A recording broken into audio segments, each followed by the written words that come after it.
Okay, for activity sheet number 6, it will be discussed by Sir Anthony Edmond Ducao.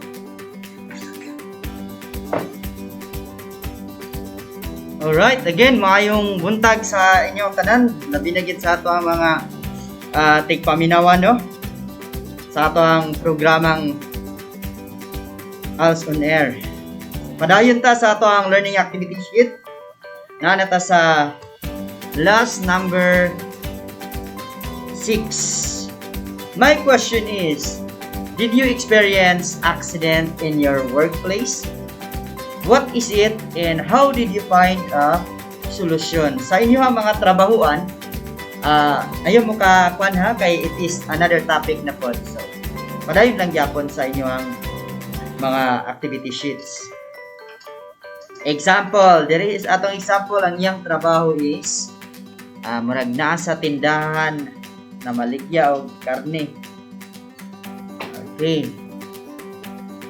What possible nga mahitabo sa iya diri is iyang kamot, iyang slice or sa bakha.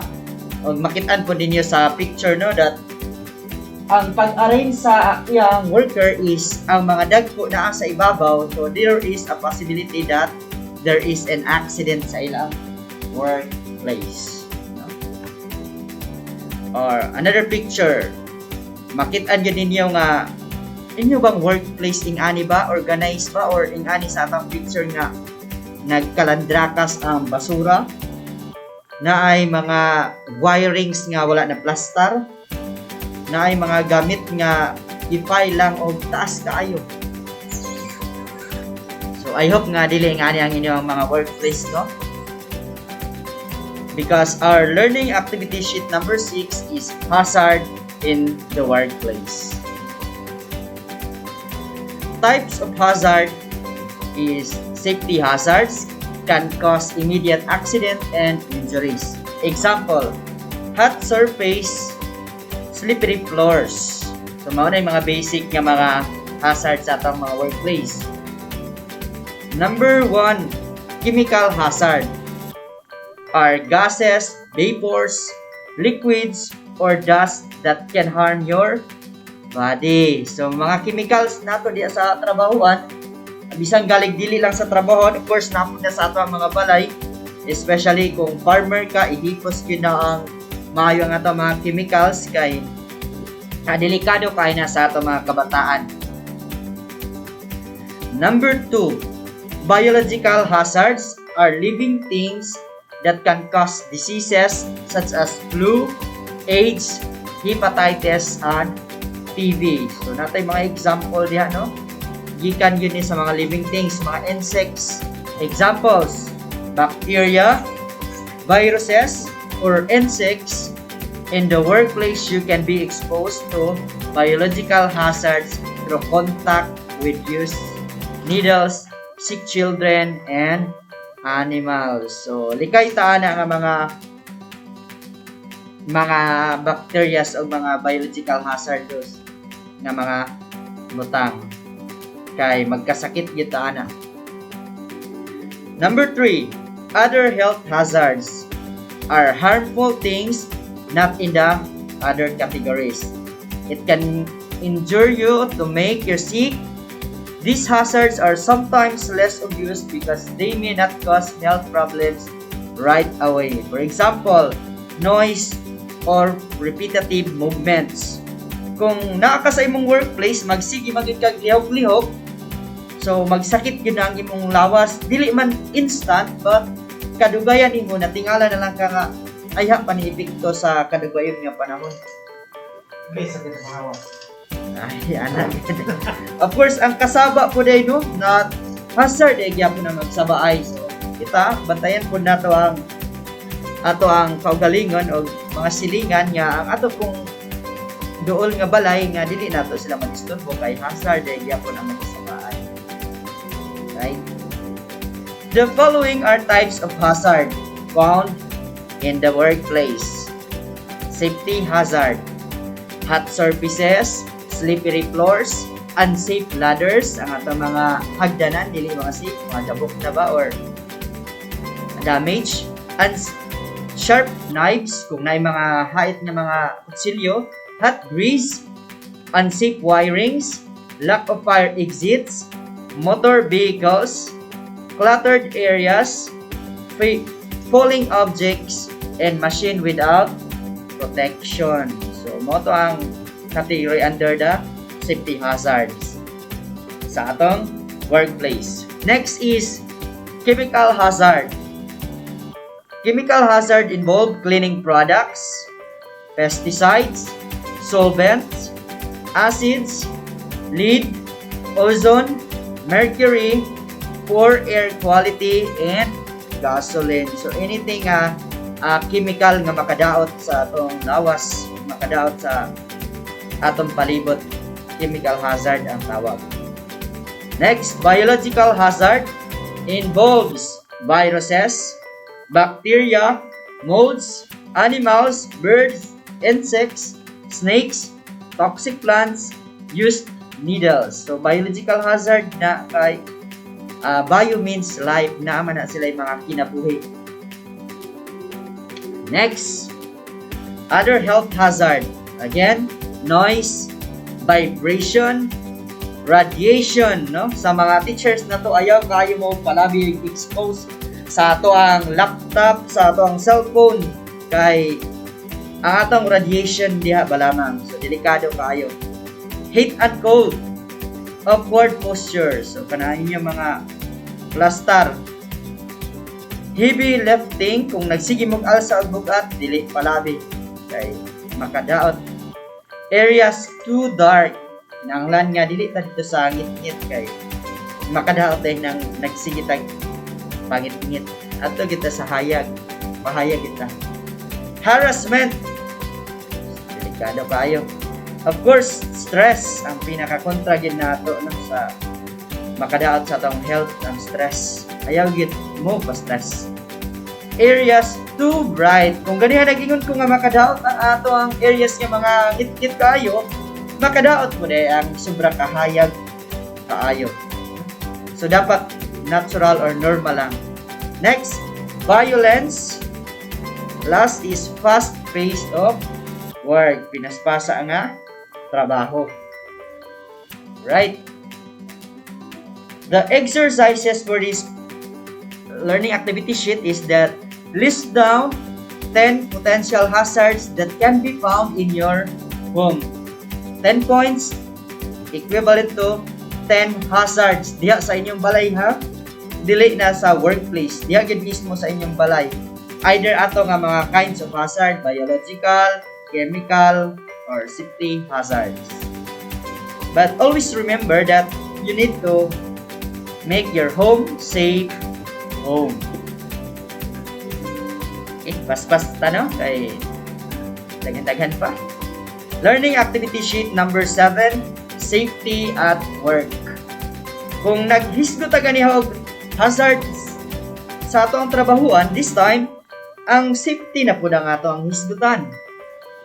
Let us identify ways in controlling hazard and staying safe. Pinaka-importante kung natay trabaho. It is important that we know how to control potential hazard by doing the following. Listen carefully. This is the thing that you need to do. Remove the hazard. The best control measure, remove the hazard from the workplace altogether or keep it isolated away from the workers. So it cannot hurt anyone. Ipalayo gid sa mga trabahante nimo.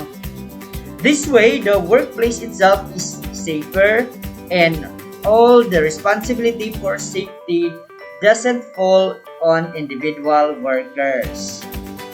The following are: use safer chemical and get rid of hazardous one. Ilayo gid ang mga chemicals o again ang mga hazardous nga mga butang.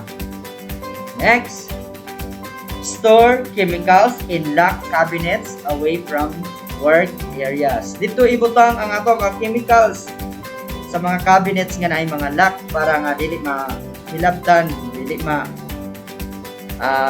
kuan sa ato ang mga maalaan nga mga ilimnon sa ato ang mga trabahante.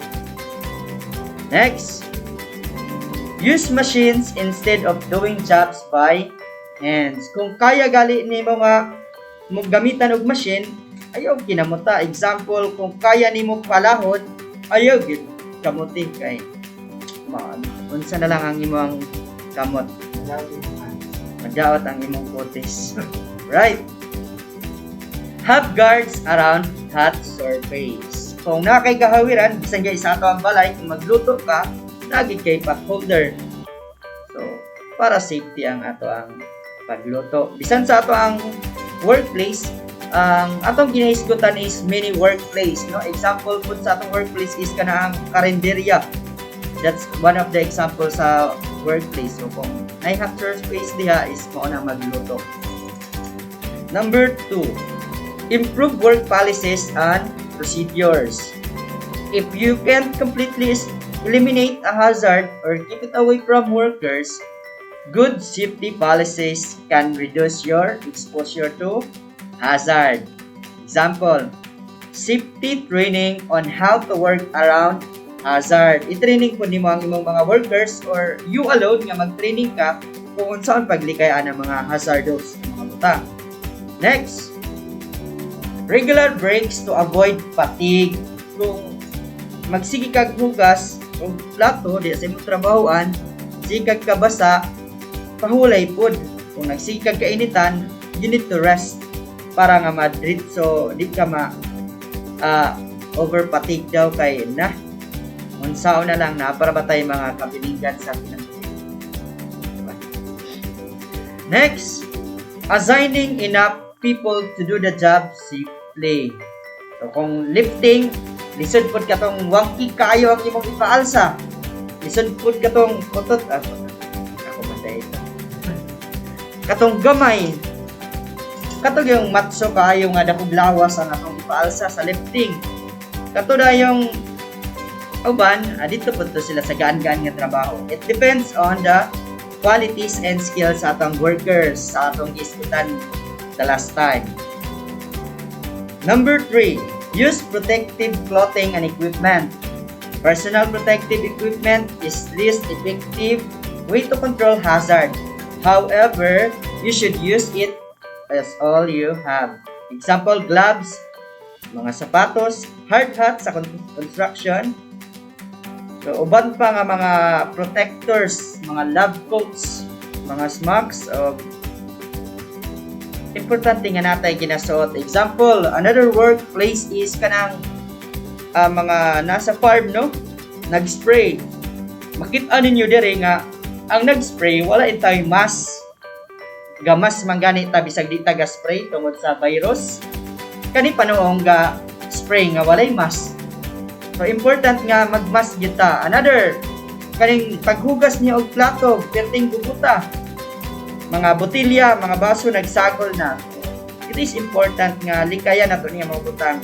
It must be orderly gyud kayo ang atong paghugas og insakto gyud nga pagka-plaster. Mga plato, baso, ilahi-ilahi gyud. Next, kaniyang magsaka ka sa mga example sa mga lineman. Dili ka magsaka sa mga taas nga mga lugar kung naibug-at ang imong mga bag, na mga kay impossible kasi mahulog unya ka. Another, waiter, kaning waiter dari nga nagdagan-dagan, dili ka magdagan-dagan pud nga pag-order sa customer nga another rice na nagdagan-dagan na kanayab-an ano nimo sabaw ang imong customer, no? Makita ninyo diha. So, makasala na noon. Exercises.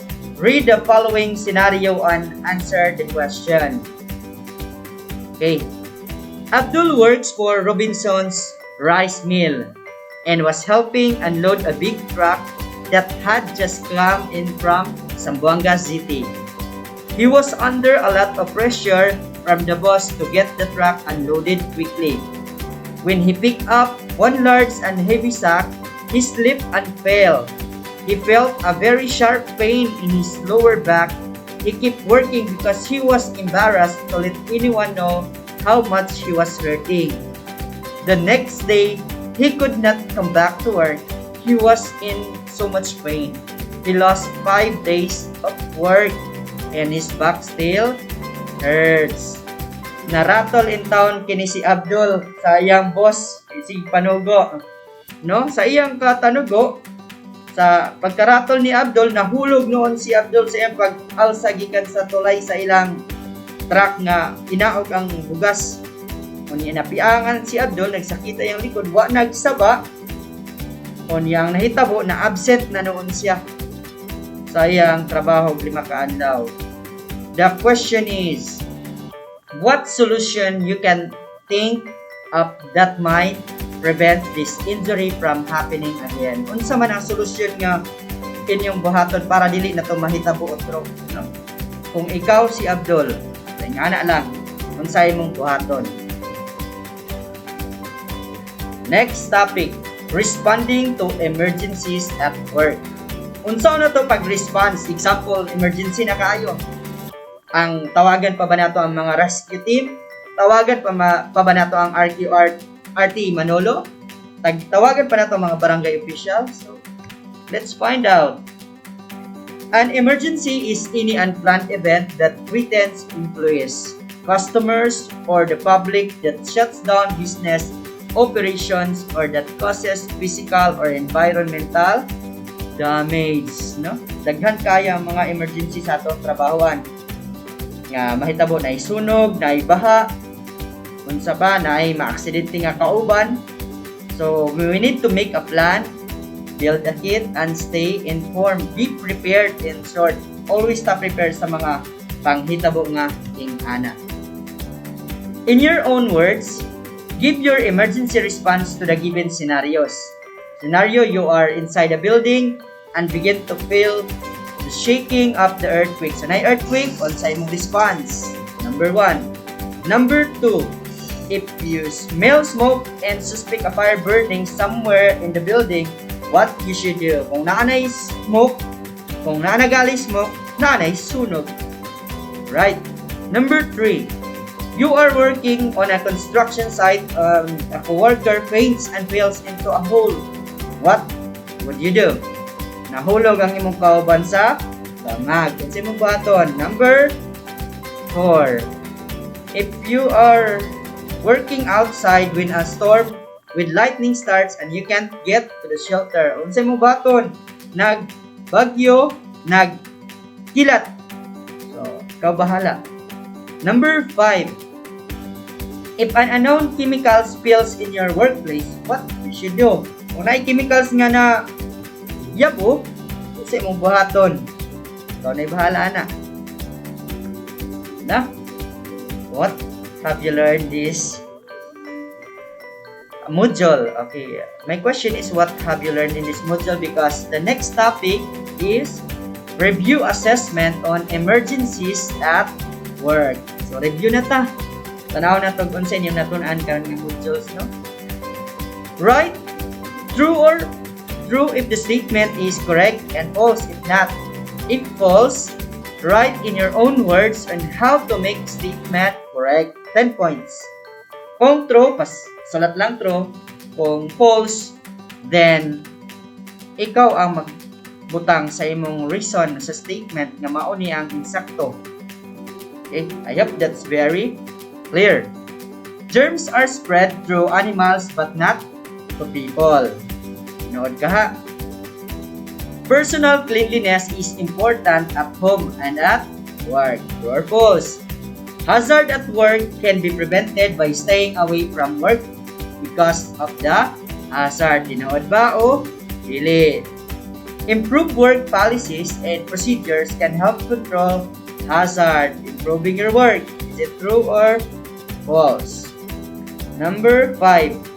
Family members do not need to wash hands before eating a meal together because they are having the same germs. Tinuod ba? Okay, ikaw bahala. Last, number 10. Okay, the 10 is summative test on health and safety at work. Simple question. Circle your answer for each statement. Number 1, improving work policies and procedures can help control hazard at work. Circle true if true and false B kung dili tinuod. Number 2, personal cleanliness is important at home at work. True or false? 3, if your clothes catch fire, run for help. True or false? Family members do not need to wash hands. Okay, again, the question is true or false pagyapon. Number 5, germs are spread through animals but not people. Tinuod ba? Naarapagin sa animals, dili lang sa tao. Test 2, multiple choice. Circle your answer for each statement. Josephine's work in a restaurant prevent germs from spreading. She should, sa may buhaton sa restaurant, A, wash the cooking surface once a week. B, always use the same cooking surface of raw meat and raw vegetables. C, wash her hands before and after preparing food. Or D, all of the above. Sa maniyang buhaton ato nga namay para ma-prevent ang germs sa restaurant. Number 2, examples of safety hazards include cluttered working areas, slippery floors, falling objects, D, all of the above. Ikaw bahala. Number 3, why should you do for severe cut? Okay. Apply pressure to the wound, elevate wound above heart and seek medical help. Mabatay mong bahaton. B, let the blood flow kung nasamad ka sa dairang dugo. C, clean it with any water available. Or letter D, all of the above. So, nga na, takapaspas ato ang mga kuhan karong kabuntago, no? Because it's 5 minutes na lang gid ang naibili nato ang mga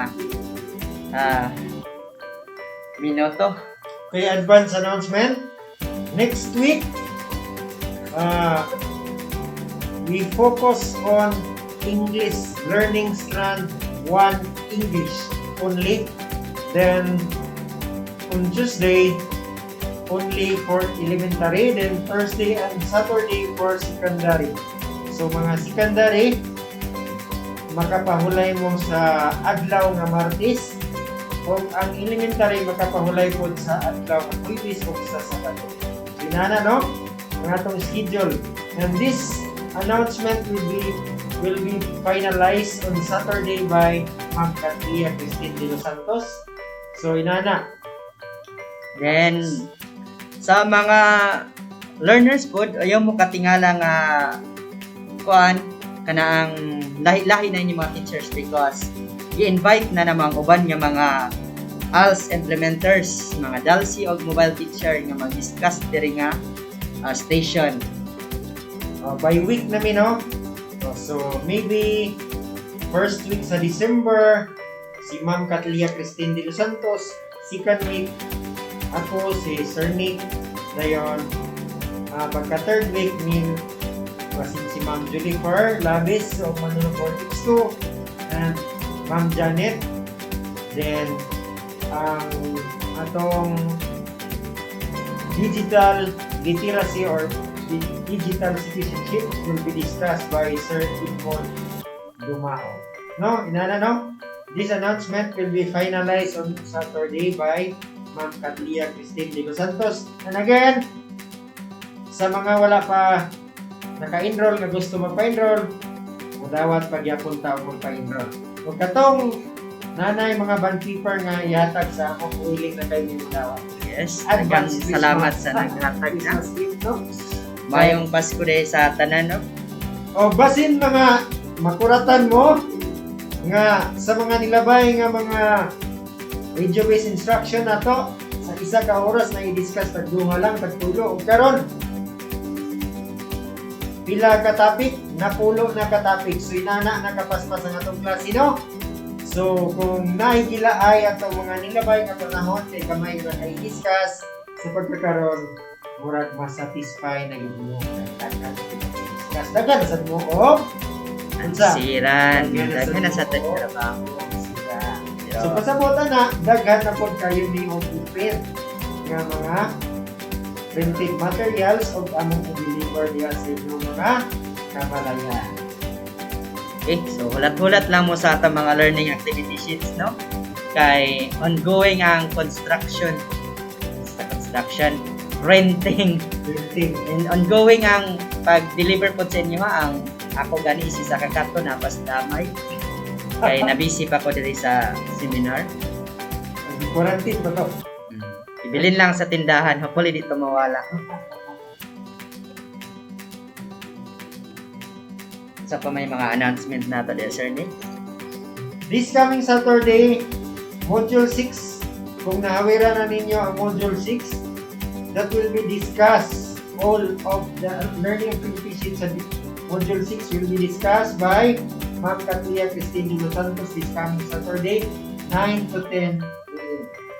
So karon no, wala ta naka-live sa atong Facebook, but natay record ato ra ning i-post niya sa FB account. Sa atong FB viewers, wala lang sa takaroon kay ang atong connection nag-trouble pa. Hopefully nga next time na and i-upload lang na mga videos, recordings nga among gibuhat about the lessons. Gamay ng oras no? Napatay 5 minutes. Pangumustahon atong mga community learning center, akong community learning center sa Santo Niño, Santiago, BGMP Manolo Fortich, Impakiville, Barangay Tikala, Gilang-Gilang, Abyawan, Sitio Katablaran, Diklom, sa babay, San Miguel, Tagkulan, Dahilayan, Dalirig, Marag dagan-dagan man na, sir. 22 barangays naman ang atang barangay. Sab sa Manolo Fortich to nga mga sakop. Good morning India. Sab sa ato mga kauban sa buhat, mga mom and sir, nga busy kayo karon sa ilang mga gipambuhat diyan ng mga module. Nag-check sa mga module nga ipangbalik, ako ba nag-release. Good morning India, especially diya sa Manolo Fortich Central. Sabi na sa akong mahal sinapunin. Para pa-shoutout na lang po dato no sa ako ang samang lupon manggubat nag-Polos compound nga naminaw sa ato ang programa. Salamat sa pagpaminaw sa ako ang wife po na naadiya sa balay. Pa-shoutout sa ko diya sa kuan ato mga kauban sa buhat aron supplementer sa tangkog no. Nga mao gyapon nag-graduate sila sab diya sa Maramag. O diripod sa Kisolon si Bor Ido kung bati diya Bor usab sa diya sa Kihari sa mga bayantong family o sa Dilo Santos family diri sa Tangkulan. Good morning And again gigrita na ka atong Tuesday, but ako gimatrohon kay ikaw ra bagid ang amang superwoman sa balay. Happy birthday again sa akong gwapa nga buotan nga mama Susana, and sa akong ikaduha nga mama, Auntie Pearly, Auntie Rose, happy birthday ninang, and Ma'am Lotes in Flores this coming November 30, happy birthday ma'am. Advance. Good morning diya sa Barangay Gilang-Gilang, Santiago, sa Sitio Kalampigan. Maabot gila tong tingog dito no, usahay kay maabot pa sa Kalabugaw. Paminaw sila sa ato no. Isa ng mga ginikanan nga wala na pa-enroll sa alternative learning system. Doon na gyapon sila ay mahibaluan ka nato, no? Kay sa matag biyahe na ako dito ini Domingo. Tingin sila, sir, naminaw mi sa imo. Right, maayo. Salamat po sa ato ang radyo natin 100.9 FM sa ilahang kanunayon nga pagtabang sa ato pag-assist diri sa ilahang station. Kaya tumalikon, salamat kayo Big Brother Clive D. Quino, Municipal Mayor Manolo Fortich, with our Vice Mayor Miguel D. Mata, sa mga Sangguniang members, ug sa tanan nga mga barangay captains of LGU sa atang Manolo Fortich. Salamat sa kayo sa ato mga education program specialist sa ALS no nga naagit kanunay naga-support kanato labi na sa atong mga programa karon sa atong mga competency nga kinahanglan nato ipaabot sa atong mga learners. Ato pong pagtahod no sa ato ang mga school heads sa kada eskwelahan nga bisan sa kahago sa pag-manage sa eskwelahan nagsuporta gyud sila og tabang pag-assist sa ilahang mga teachers karong pandemic new normal nga sitwasyon Sulong edukasyon para sa bata at para sa bayan. bayan. Okay, nahurot na itong panahon. Kini ang inyong magtutudlo sa kanginan. Sinig po tayo, mingon. Mayong buntag o salamat sa inyong pagpaminaw. This is Anthony Edmond G. Dumaog. Madagway ha kag paliliman daw maayad ha sa salam ta inyo alan. Daghan salamat o mayong buntag.